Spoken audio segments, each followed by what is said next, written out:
Once again, First Local's Phil Scott hit the town in hopes of giving us a sampling of a local band. In this edition, he brings us BarCode. BarCode has been rocking out the tunes for the past 4 years.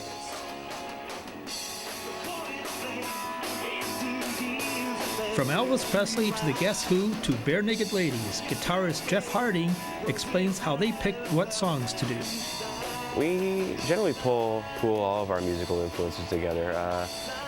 Les and Andy have an interest in reggae music, and some of that comes out in our set list. I grew up on 50s and 60s stuff that my father listened to, and we include some of that in our set list. We have some Buddy Holly and some Elvis Presley tunes, and the Beatles and Rolling Stones, that kind of stuff. And then other stuff like that, other music just is so steeped in our popular culture that it just, you can't ignore it. So we're all usually open to suggestions. I mean, there are several artists that we have covered in the past year that we really wouldn't have thought of covering had it not been mentioned to us somewhere that we've played.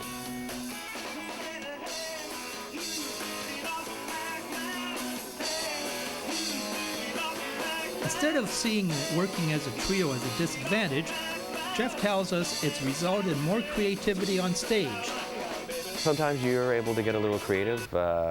In some instances, instead of doing like a lead guitar solo, we have a bass solo in there, or there's just last from some creative work for Les and Andy, who are the bassist and drummer respectively, and they have played together for many years outside of BarCode. So in some certain songs, it really allows their syncopation on stage to shine.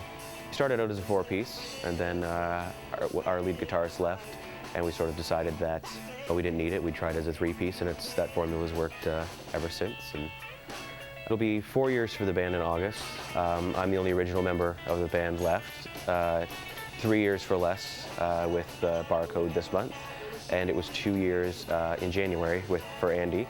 We're not against having any special guests. I know there's some songs that we do that have saxophone or other horns in them, and I know that Les does have some friends that do play horns, like saxophone or trumpet. And I know we have talked about having guest appearances in the past, so we're open to that sort of thing in the future. We just, when the timing's right, you never know what can happen. And the band set out to sort of bridge the generation gap and offer music from the past and the present, and it's nice because now we see some of friends that we have at Laurier here in Brantford. They're enjoying the older stuff like the Elvis and the Buddy Holly as much as they're enjoying stuff from their lifetime. For more information on BarCode, you can phone 519-756-9681. From the McLauchlin House on Coburn Street, Phil Scott, First Local.